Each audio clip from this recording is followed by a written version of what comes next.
to Hotel Bar Sessions, the podcast where three philosophers sit down at the end of a long conference day to chop it up at the hotel bar, which, as we all know, is where the real philosophy happens. Welcome back to Hotel Bar Sessions. I'm Jason Reed, and as usual, I'm joined by my co-hosts Rick Lee and Lee Johnson, and this week we're going to be talking about boredom, or if you prefer the fancier version, ennui. Before we get to that, let's get our drink orders and our rants and raves in. So, Lee, what are you having and what are you ranting and raving about? I'm just going to have 2 fingers of Buffalo Trace today. And I'm actually raving, it's sort of about friend of the podcast, Emma Bianchi, but in particular, this game that we made up while I was visiting her in London called Cult Leader or Cult Follower.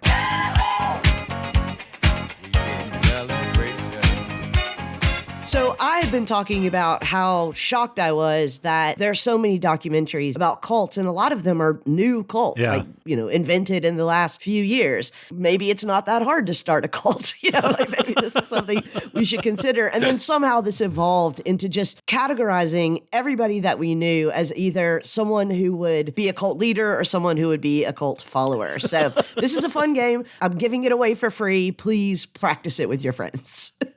Rick, what about you? I am going to have a Hemingway daiquiri, and this week I am ranting about the North Carolina system of higher education. North Carolina, like many red states, has politicized their public university system, and they've gone to incredible extremes. So one of their new things is they're moving University of North Carolina, Asheville, which was their liberal arts institution in the system, away from being a liberal arts institution and more toward, well, let's be honest, Votech. And I think a lot of red states are doing this.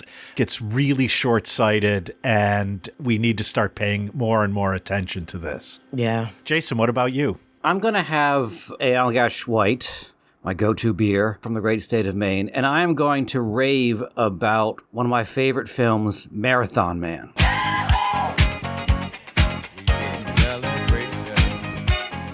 I watched it again recently, and first of all, we just need more films where grad students fight Nazis. I want that to be the next thing that replaces superheroes. Grad students fighting Nazis and the duplicitous American government which has enabled the Nazis to continue to go on living. That really, I think, should be the next big trend. You heard it here first, folks. Grad students versus Nazis. So, Lee, we're talking about boredom, but what do you want to talk about? Entertain us with boredom. Well, I was thinking that most of our podcasts really are about big issues, interesting topics, provocative conversations, or important matters. But the truth is that the overwhelming majority of our day-to-day lives is dominated by boredom, tedium, lethargy, lassitude, or in the fancier French term, ennui. Now, ennui is a term that's rooted in French literature, but it's evolved into a philosophical concept that delves into the depths of existential boredom and the disquiet that arises from a sense of purposelessness. The word itself translates to listlessness, but its implications extend beyond that, really. It captures a profound existential malaise, a weariness that permeates one's entire being. Now, philosophically, ennui is often linked to the human condition and the quest for meaning. So existentialist thinkers like Jean-Paul Sartre and Albert Camus grappled with this idea of ennui as an aspect of the human experience. In a world devoid of inherent meaning or purpose, individuals are basically left just to confront the void. And that leads to this sense of disillusionment and discontent. But it also finds resonance in various cultural and artistic expressions. Romantic literature, for example, often portrays ennui as a complex emotion, sometimes intertwined with a sense of longing or melancholy. And the works of poets like Baudelaire and Rimbaud explore the ennui of urban life and the search for meaning in the face of modernity. So the philosophical concept of ennui encapsulates a very profound sense of boredom that arises from the human struggle to find meaning in an inherently meaningless world. it may seem strange to devote an entire podcast episode to boredom. So I'm going to count on you guys to keep this entertaining.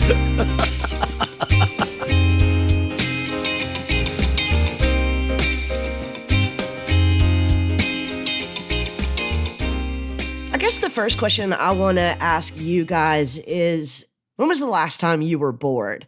I'm thinking in particular of the fact that in our day and age, we're constantly surrounded by machines and devices, attention merchants that do everything they possibly can to make sure that we're never bored. Are they successful? Well, I was thinking about this question of boredom and asking myself, is there a boredom that comes even in and through these devices you're mentioning? Like, is doom scrolling a kind of boredom? It's not the picture you might have of boredom of sort of staring off in the middle distance with nothing to preoccupy you or entertain you.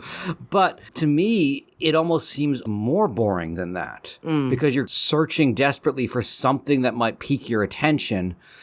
I mean, scrolling through social media is the new channel surfing. You're not really engaging in an activity for its own entertainment. You're hoping against hope that something will pop up that will change your state and change the way you're engaging with it, and you'll see something worth reading or worth looking at.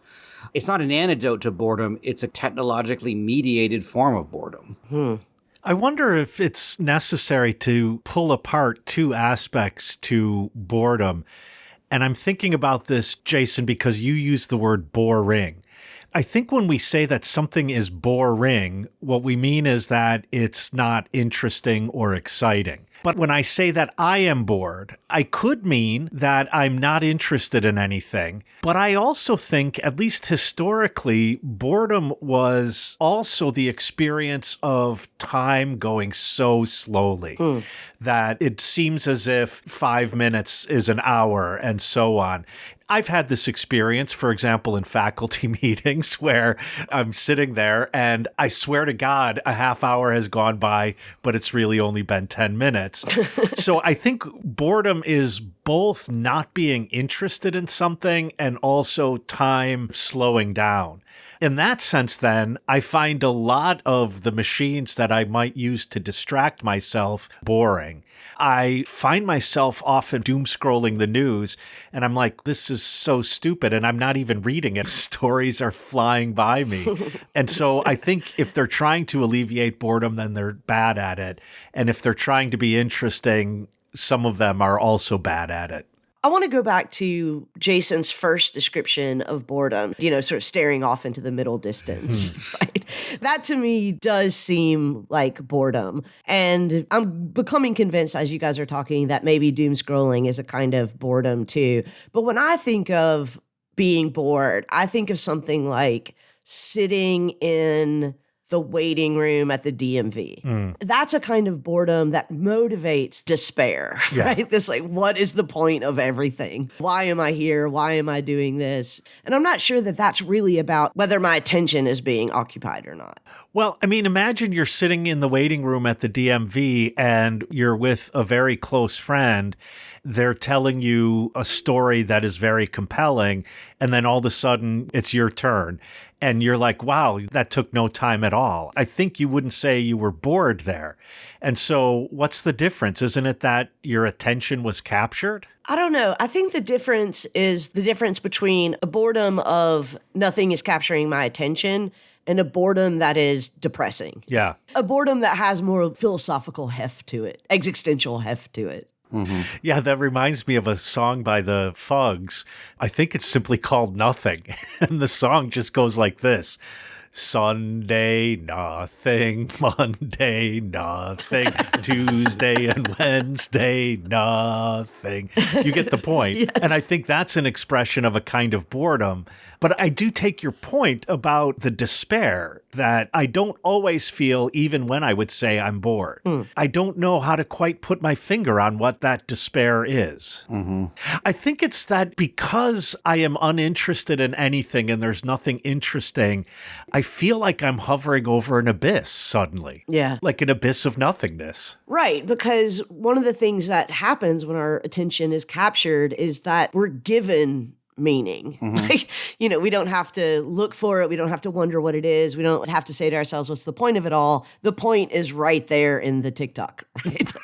So I know what it is. But when I have to search for meaning and it doesn't present itself to me immediately or in an attention capturing way, then yeah, I agree with you. There's a kind of vertigo to that. We tend to divide boredom between the object and the person. Something is boring or someone is bored. And there is a way in which that gets moralized. Like there's that saying which is often attributed to parents from a bygone era of only boring people are bored, that you should be able to entertain yourself. And to some extent, there is some truth to that. There are times when I've been sitting, staring in the middle distance, but I got a lot going on in my head and it's all very interesting and I'm not bored. Like I've, sat through entire bus trips and not cracked open a book or done anything because I'm thinking about stuff and it's interesting to me. Yeah. But then there are other times when the same lack of external stimuli could drive me up the wall because there's nothing to engage me. So we go back and forth between the subject and the object, attributing which one is the cause. But it's really about a relation between the two. Because I've had times when I've picked up books that I otherwise might find interesting, but I just can't engage them because of something else going on. I think the DMV is an interesting example. The DMV is a place that you don't even think anything interesting is going to happen. Like there's nothing there.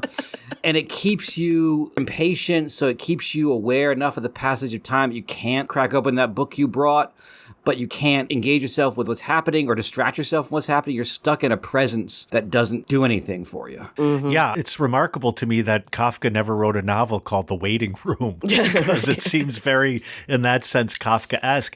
It's also worth pointing out, I think, that at least in German, it's not the case in Polish, but in German, to be bored is reflexive. Like literally, I bored myself or I am boring myself. And I think there's maybe a bit of moralization, as Jason was pointing out in this, because to go back to Jason's bus example, what's the difference? Well, in one case, he was able to generate interesting content in his head, as it were, whereas in the other case, he failed. And so that's a failure on your part. You have failed to unbore yourself. I think that there are times when I need to be bored in order to, as Jason was mentioning earlier, have some time to think, to work through whatever is going on in my head. This is something that I have said many times about watching television, is that sometimes I will watch television and it's really just there to occupy my face while I think. And, somebody will come in the room and say, "What are you watching?" And I literally don't even know. I don't even know what's on. Even though I'm staring at it, I am watching it. I think now scrolling TikTok does that for me. It's kind of like, all right, I'm just going to do this. It occupies my attention, but that gives me time to actually think. But again, that's not the kind of boredom that inspires malaise, like the DMV. Right. I wouldn't even call that boredom. Doing nothing is not the same as boredom or being bored. I'm often doing nothing and I'm not bored at all. I walk a lot to campus and it's just under an hour walk. And I used to listen to podcasts as I'm walking. Recently, I decided to stop that. And I realized that I was afraid I would be bored just walking. But it turns out I'm not. Now I could tell you things I saw, whereas before I couldn't. And I think in a strange way, listening to the podcasts, I was more bored than I realized. Not our podcast. That's never boring. But I mean, those other assholes.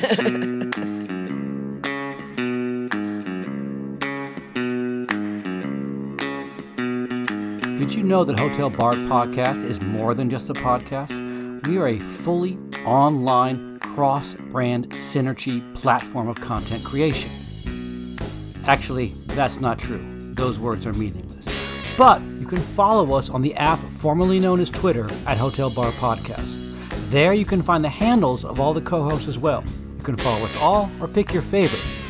If by the time you hear this, Elon Musk has burned down the servers to collect the insurance, you can also find us on Facebook or YouTube. Just look for Hotel Bar Sessions. Wherever you find us on social media, you can contact us with ideas, complaints, and questions. You can also email us anytime at hotelbarpodcast@gmail.com or visit our interactive page at hotelbarpodcast.com. No matter how you get in contact with us, we're always glad to hear from you.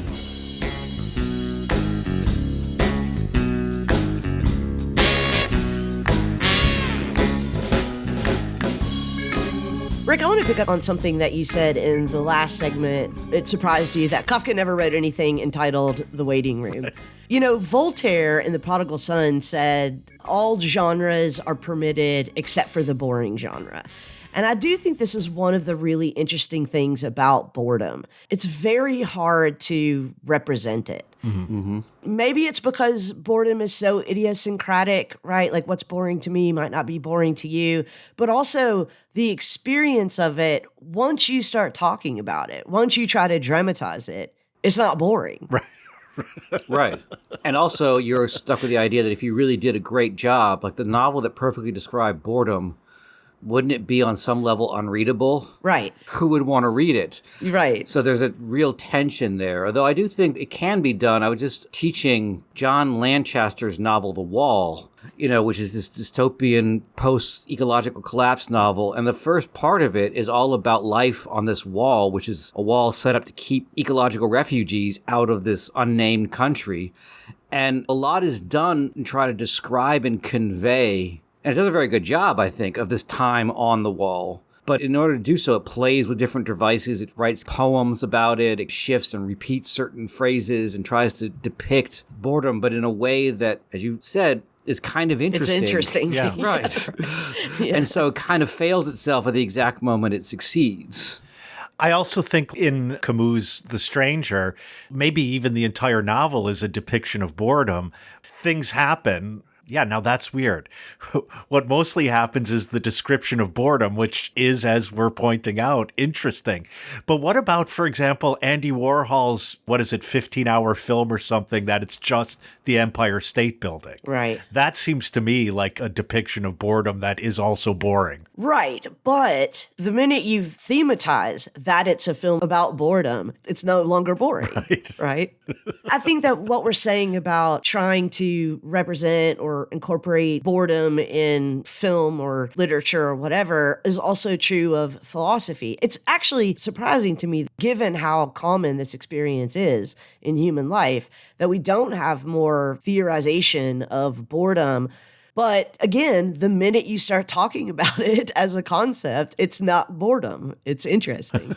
It's like trying to grab a handful of fog, Yeah. Although, at the same time, we don't theorize boredom. Many people think what we do is boring. Yeah. And I do think there's something to that. I mean, I was thinking the other day about how I'm utterly convinced in my teaching life that there's something in philosophy that would engage any student. Like some people might be more interested in ethical issues. Some people might be epistemology or knowledge and so on and so on and so forth. But the problem is, when we teach, we can't do this bespoke kind of like, here's the philosophy. We're teaching to a large audience and we're trying to find some kind of engagement. But I do believe that philosophy isn't boring, but I understand that it can seem boring. And it can seem boring in the sense that for some people, the kind of questions that we're dealing with just don't engage them at all. Adorno talks about boredom as objective dullness, but it says that this is connected to the fact that the things people find boring has to do with the inability to translate them into anything that would connect to the life they're living. I do think that sometimes, when philosophy seems boring, it's just like, what does all this have to do with me? The inability to forge a connection is, in some sense, a kind of boredom. Okay, I think that my job on this episode is clearly just to point out paradoxes, so here's another one. That's awfully close to on the one hand, on the other. Fair enough. But just to get back to what Jason was saying, I mean, the paradoxical thing is that when people say philosophy is boring, what they're saying is, what is the point of it? Which is, ta-da, doing philosophy. Like, you can't capture boredom. That's the thing. All right, let me test this out. I teach medieval philosophy. It's one of my areas of expertise. And sometimes I teach a text by the medieval philosopher Duns Scotus. Duns Scotus is very complicated, long-winded. The arguments are intricate. And students in one particular class that I remember were complaining to me that Scotus is not relatable. I thought about that for a second, and then I said, you realize that a relation has two sides to it, right? Nothing is related to itself. And so when you're saying it's unrelatable, maybe you ought to think, you're unrelatable and the text doesn't want to relate to you. And so I'm wondering, was that a way of them saying it's boring? Yeah. Like, I don't have a way in, and that's boring. But if that's boring, then to go back to something Lee said earlier, that's not the boring that keeps me up at night or makes me think that nothing has any meaning or purpose. Yeah, that's more of a, I would prefer not to. Yeah. Right? This is just not something that I want to do. It's not real boredom. Although now, of course, I'm just imagining in my head Duns Scotus coming into the classroom and being like, what have you done for me lately? Right. Mr. Scotus, if you're nasty. SCOTUS, if you're listening, call us. Yeah, right. So in that sense, philosophy is boring. But I don't know that anyone is claiming that it's boring in the sense that it does nothing. No one could possibly be interested in it or find it interesting.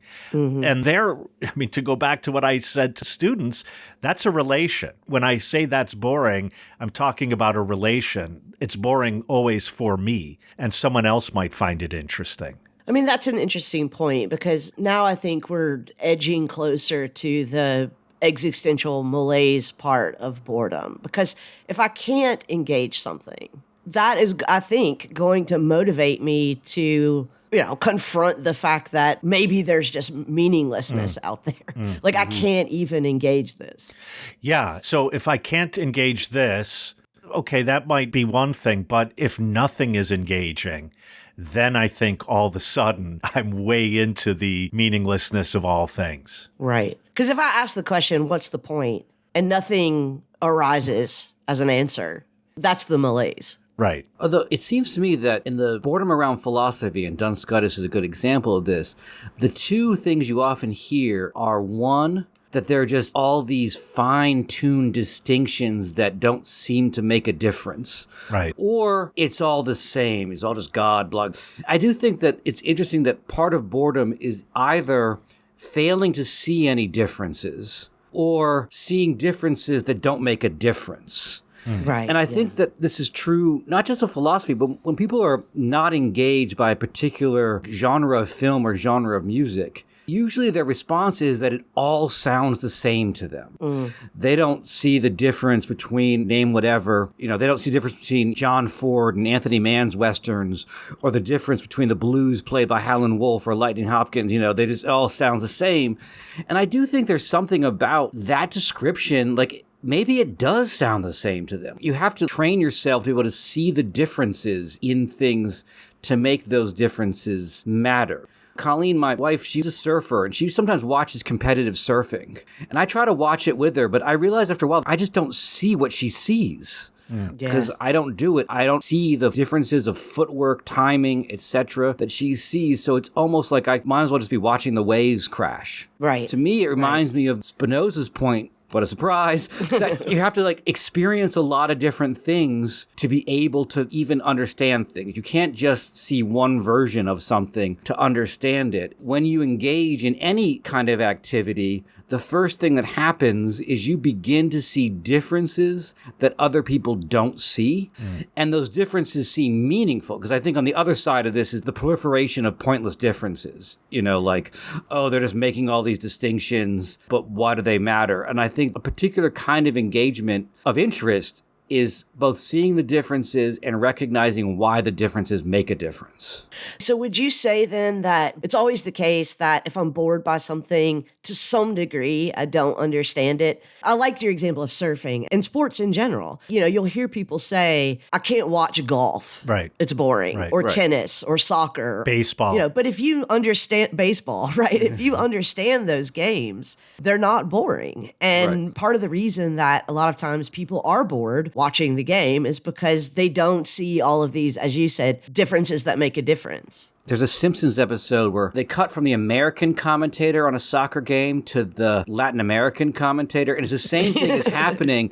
And the American's he passes to him, he passes to him. Then they cut to the Latin American one, and he's at the edge of his seat, oh, he passes. And it's the exact same thing, but it's being experienced in a fundamentally different way. Right. But I think that seeing the differences allows you to say, this matters. which is a different way of saying this is meaningful or important. And so now we're back to the question of meaning again. I play golf and I watch golf and I like watching golf, but that's because I know the difference between having the ball 4 feet to the right on that hole versus where it ends up. That difference is really important. It might be the difference between getting a birdie and getting a bogey. Therefore, it matters to me whether the ball is there or over there, or it matters to me whether it's a draw or a fade. If I don't know anything about that, then it's not meaningful. But that then leads to the question, should I know something about that if I'm not interested in it, right? I might be completely uninterested in educating myself about golf or philosophy for that matter. It also leaves aside the question, is that always the case? Is it always the case that when I'm bored, it's because I haven't put in the effort to know about the thing or to engage the thing? Because I do think that there are things that we know about and still find boring. You know, knitting, for example, crocheting. My grandmother used to crochet constantly. I know how to do it. I've sat with her and done it, and I can see how somebody else would find it interesting, but I find it incredibly boring. People could say the same thing about, I don't know, playing cards, anything. Walking. Right. Well, and I think also within philosophy, there are some philosophers that I find incredibly boring that people find very interesting. And I'm a specialist in, I think, what has to be recognized as the single most boring period in the history of Western philosophy. You'll notice the silence of counter-arguments there. No, don't say it's not true. Yeah, but in my hands, it becomes interesting. Well, of course it does. Of course it does.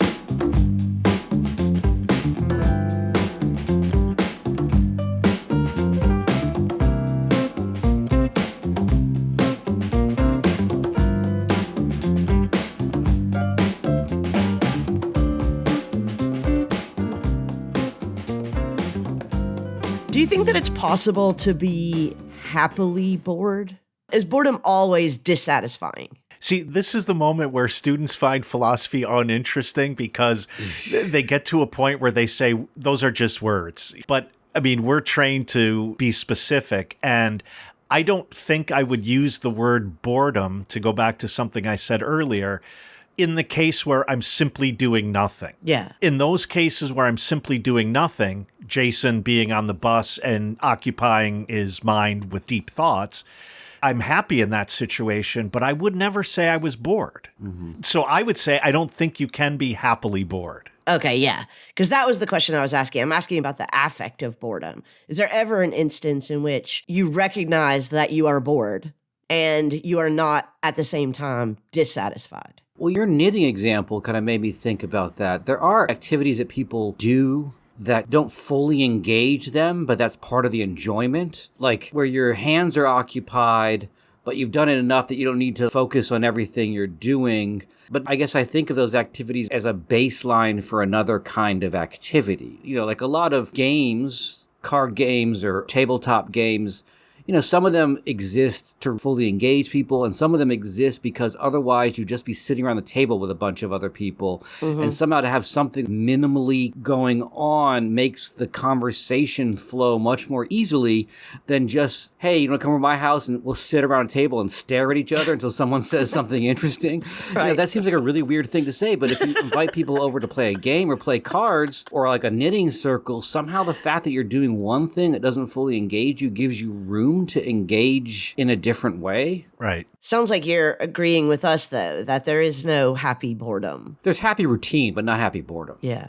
Your example reminds me of the fact that people used to sit around and listen to the radio. They weren't listening to the radio while washing dishes or cooking dinner because, at one point the radio was an appliance. It was a piece of furniture and it was in the living room.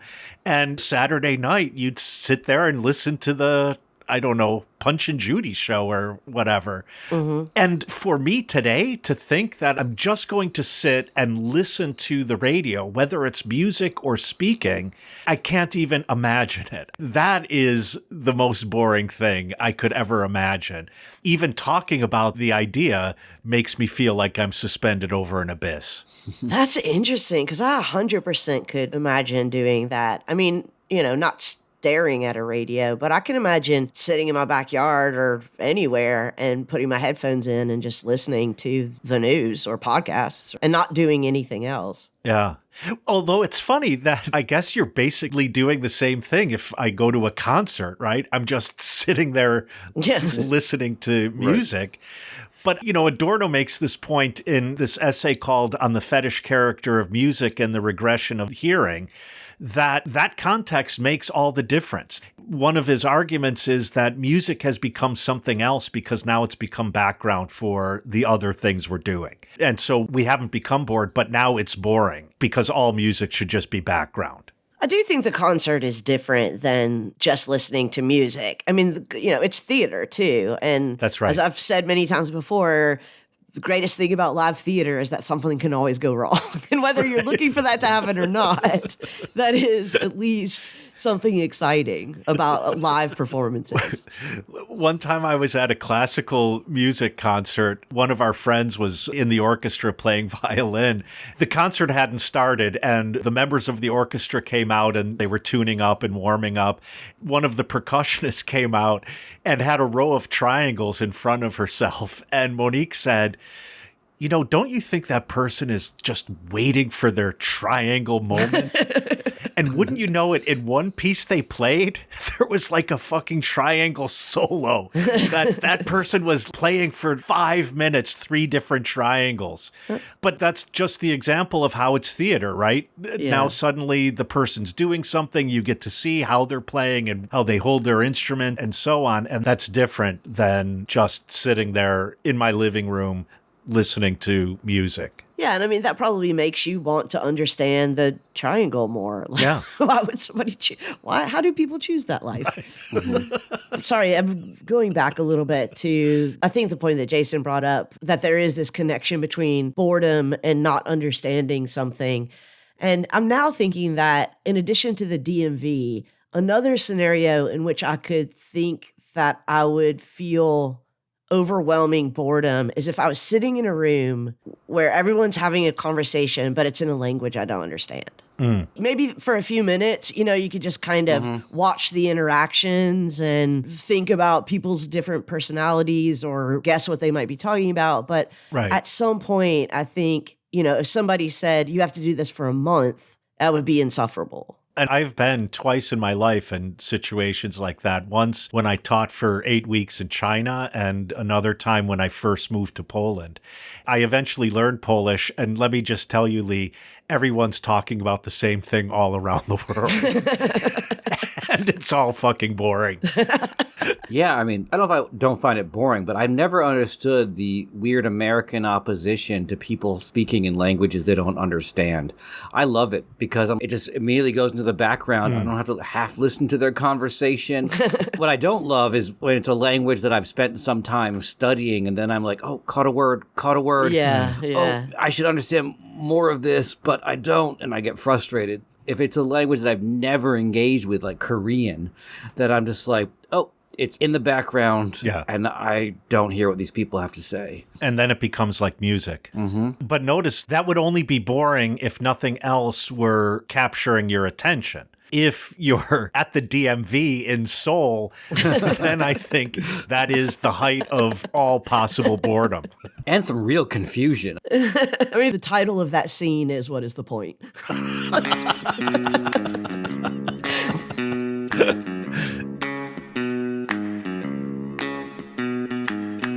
Here at the hotel bar, Rick, Jason, and I like to pour philosophy straight into your ears. We're an independent and ad-free podcast, and we'd like to keep it that way. But the only way we can do that is with listener support. You can help us defray some of our production costs by signing up to support us on Patreon at patreon.com/hotelbarsessions. There are several levels of monthly donations there that you can sign up for, and every one of them helps us keep raising our glasses to deep conversations.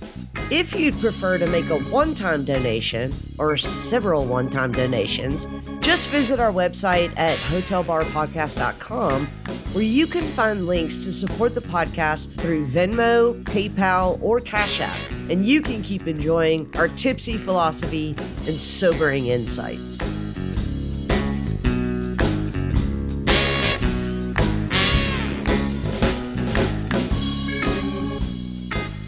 Existentialist philosophers are pretty well known for discussing ennui, often as an example of what they call the absurd. So I'm thinking of people like Camus and Kafka and Jean-Paul Sartre. They combine this boredom and existential malaise with the absurdity of the meaninglessness of life. I'm curious whether or not our experience of ennui is really absurd. Or rather, is our experience of reflecting on the experience of ennui or boredom absurd? So the question is ennui absurd, or is the philosophy of ennui absurd? Exactly, yes. Or is it also a question of, is there a necessary relation between absurdity and boredom? Because for me, having to engage in an act that seems pointless, like having to be on hold to clear up some bureaucratic slip-up that seems pointless and meaningless in the first place, seems just like frustrating. Frustrating is not boredom. Mm-hmm. I guess I wonder about the connection between absurdity and boredom. Again, paradox. I'm going to have a little clicker. It's like every time I say paradox. But again, paradox is that, of course, at least the existentialist claim is that boredom motivates us to ask this, what is the point question? And then the answer to that is there is no point, right? That's the absurdity.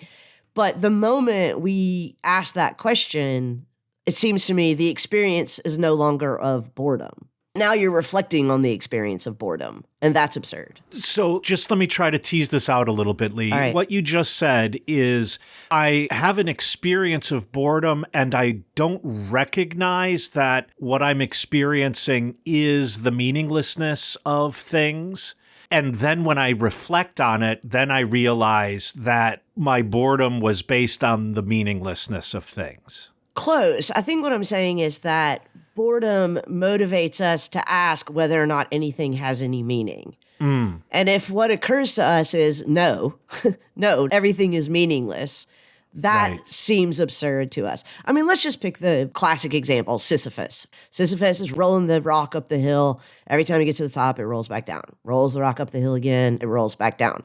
Now, that's boring, right? At some point, that would involve an experience of boredom. What Camus tells us is this is going to motivate Sisyphus to be like, what's the point of this? Right. And there are two options. Well, there's one answer, but two options for responding to that answer. But the answer is there is no point. This is just absurd. Right. Camus, of course, tells us that we have to imagine Sisyphus happy, that he sort of accepts that there's no point to it, that it's meaningless. But I think for most people, the confrontation with the meaninglessness of life is despairing. Mm-hmm. What's interesting in Camus' position, and I think it also comes up at the end of The Stranger, where Meursault is finally in prison and looking out the window of his cell and recognizes, I think the phrase is, the benign indifference of the universe. And there's a kind of happiness or peace that comes with recognizing that there is no point. What's odd, and maybe Lee paradoxical, is that means what's interesting is that there is no point. Right. So strangely, the recognition of absurdity suddenly seems less absurd because the point is that there is no point. I'm really going to have to get a bell to ring every time I say this, but the point is that there is no point is a paradox, of course. Right. Yeah. I'm not sure that the absurd becomes less absurd. We have to make a decision about how we're going to respond to the absurdity of human existence. Right. But my original point was that now we are so far away from boredom, right? Right. So this connection between boredom and the absurd, I don't think boredom is absurd. I think what's absurd is the reflection on boredom. Right. which is not boring. Right. And that the absurdity is not part of the boredom. It's the result of thinking about my boredom. And then all of a sudden I'm like, oh, crap, what if nothing matters? Right. It reminds me of this passage from Schopenhauer's On the Sufferings of the World, where he says that want and ennui are the two poles of human life, and that the further we escape from one, the nearer we inevitably are drawn to the other. So it seems to me that we're always trying to escape boredom in the same way that we're trying to escape want. But that, as with want, as soon as we start to move away from boredom, again, it's like trying to grab a handful of fog. There's nothing there. These two poles are both poles of nothingness, right? So want is a condition of having nothing, and then ennui is the experience of nothingness. And, you know, Schopenhauer is famously a pessimist, and I think this is an incredibly pessimistic view of human existence. Is it, though? Is it pessimistic? Well, I think it's pessimistic because its fundamental idea is the only thing worse than nothing happening is something happening. Right. Because if the only thing that's on the opposite side of ennui is want, then you're either engaged in some kind of struggle around a lack or you're bored. So on the axis, there's no like good events. There's only vacillating back and forth between want and ennui, right? I mean, that sense that the only thing worse than being bored would be the shit that happens when you're not bored. Right. Yeah, okay. Now it seems like that would mean all of human life is either just being distracted, Right. you know, not bored, Right. or being insufficiently satisfied, right? Like not wanting, but not being free from want. When we talk about doom scrolling, and trust me, I'm going to get back to what you just said. When we talk about doom scrolling, we almost always call it doom scrolling because it results in something unpleasant for us that perhaps not at the time, but later on reflection, we realize this was horrible. You just said, you know, there's either boredom or distraction. That is distraction from boredom. And so now I'm wondering, while I'm distracted, am I still bored? That is, can I be bored and not know it? Because if I'm really distracted, then I'm not realizing that I'm experiencing boredom. But I feel this way about doom scrolling, which I think is a distraction from a kind of boredom, that at some point I'm like, no, this is making it worse. And what's the it? The it is boredom. Yeah, I don't know that we are ever bored and aware of our boredom at the same time. I mean, this has been the paradox I've been pushing this whole episode, is that the moment we reflect on it, it's no longer boredom. It's something else. So I'm not sure that we're ever aware of being bored. Like the moment I say I'm bored, I'm doing something else. Right. I've thematized it for myself. This is an aside, but I did not know that's why we called doom scrolling. I thought that we called doom scrolling because initially it was about scrolling through bad news. Yes, it is. Oh, okay. But Right. we talk about it always as something negative. So we talk about scrolling for bad news because it makes us feel bad. But we do it because it's distracting us from what we would be doing, or we feel like we're going to take some pleasure in it. But the reason why it's a topic of interest is because it doesn't bring the pleasure we thought it would. It's also the case, though, that doom scrolling makes doom boring. Yes, that's also true. I thought of something else, Lee, in relation to your position that the moment we think we're bored, we're no longer bored. My sister-in-law constantly says to her children, and children often will say over and over and over again, I'm so bored. I'm so bored. I'm so bored. And their mom, my sister-in-law, will say to them, you know what's boring? You saying over and over and over again, Yeah, right. I'm so bored. Right.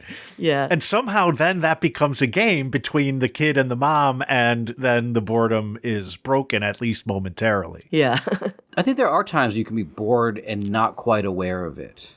One of the things I've sometimes noticed is if I'm reading a novel and I find myself returning to it less frequently, reading in shorter and shorter bits, it takes me a while to suddenly realize, you know what, I'm just not into this.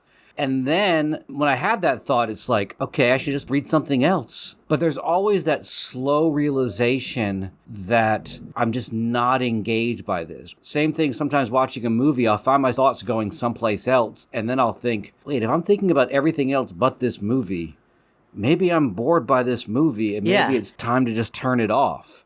And I think this ties into what my self-criticism of doom scrolling is that because the promise is always the possibility that something might engage, it doesn't get me to turn it off or put it down in the same way that something else might. It's this kind of limbo activity. It's not engaging, but because it constantly has the promise of engagement, you do it anyway. Yeah, no, I completely agree with that. I think that we are never bored and aware of being bored. That the moment you reflect on, the state of being bored, that you're no longer bored. And so I can't even be bored by my reflection on my boredom? No, I don't think you can. I think that's the least boring thing. There's a poem by Margaret Atwood. I think it's called Boredom or Bored or something like that. But I always remember this line because she says, boredom is for dogs and groundhogs. I mean, I think that really points to something truly human about boredom in the way that we're talking about boredom. That boredom pushes us to ask, what's the point of it all? And that maybe we don't see that in the rest of the animal world, right? Like dogs and groundhogs can just lay around and be bored. Cows, they just lay around and be bored. I don't know because I don't speak cow, but I don't think that they're moved to a kind of existential malaise because of that. But I know Do you speak cow? Well, but I know some people who often I see them sitting for extended periods of time doing nothing. They're not watching TV. They're not listening to anything. They're just sitting. And when I say, what's going on? Is there something wrong with you? They're like, no, I'm fine. I don't know. Usually they say I'm thinking about things or something like that. And so, maybe cows are just thinking about things. Thinking about the grass they ate yesterday, thinking about walking over to another place in the pasture. Playing cult leader or cult follower about the other cows. Yeah, and everybody tune in next week for our episode entitled The Inner Life of Cows. Get it, parse all this out for you. Which for me would be completely boring, but I'm not sure it is boring for the cows.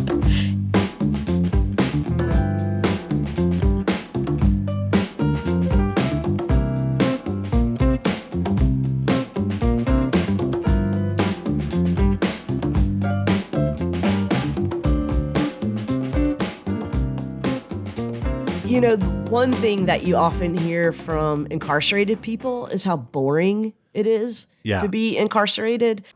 Just the boredom of it is so much worse than not being free. That seems to really support, I think, the line that we've been following here, which is that boredom is an existential condition that pushes us towards either a confrontation with the absurd or a sort of dread or malaise. But aren't we now circling back to the fact that boredom is my own responsibility?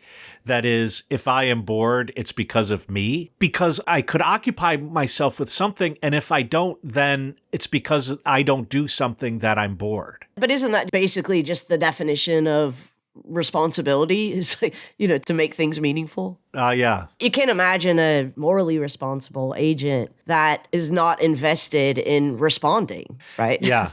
But you saying that, Lee, now allows me to see something I never saw before. And maybe this is like realizing that the cartoon character Barney Rubble is named after a pile of rubble. So maybe I'm saying something that everyone knew and I never realized it until just now. I was wondering what that connection was going to be. This is exactly why the existentialists are talking about meaning construction as really what constitutes human existence, and they're also the ones who are obsessed with boredom. I don't think there are any philosophers who talk as much about boredom as existentialists do. And now I'm beginning to see how those two things are connected, because if human existence is basically meaning construction, then in those instances when I am not constructing meaning, I am facing my own existencelessness, my own lack of existence, and that is terrifying. But thinking that in the context of the example of prison is, this is the problem with all philosophies of individual subjective responsibility. Like, I wouldn't blame someone for being bored in prison. Right. The institution is set up. The whole structure, the whole way we talk about it is serving time. Its emptiness of time is its function, is its purpose. And there's definitely a point where individual responsibility comes up against its limits of the institution and the situation. And I think this is true in a lot of contemporary discussions about boredom. A lot of the thing about boredom now is this accusation, especially of like kids today, kind of the old man talk of like they have all these things in front of them and they're still bored. Whereas we had much less to work with. We didn't watch DVDs when we went on car trips. We played games about spotting license plates. But this goes back to a point that Lee made earlier, namely that if all of the things that surround me already point out the meaninglessness of all things, then I don't need to do that myself. So I'm kind of existing in a state of constant boredom because I'm not even reflecting on my own boredom. It also really points to why it is that the conditions of incarceration in the United States are fundamentally inhumane. Yeah. I mean, prison doesn't have to be boring. We could have prisons and jails where people were being educated, where they were given meaningful things to do. But the boredom is kind of just like another part of the punishment. It's a specifically inhumane punishment. Yeah. I mean, think about solitary confinement. I mean, it's the worst possible thing that you can do to a human being. It actually breaks the mind down. Yeah, exactly. Because there's nothing to engage, to respond to make meaning with in solitary confinement. Right. And that's the moment at which incarceration is neither, I lost my words. Just speaking cow.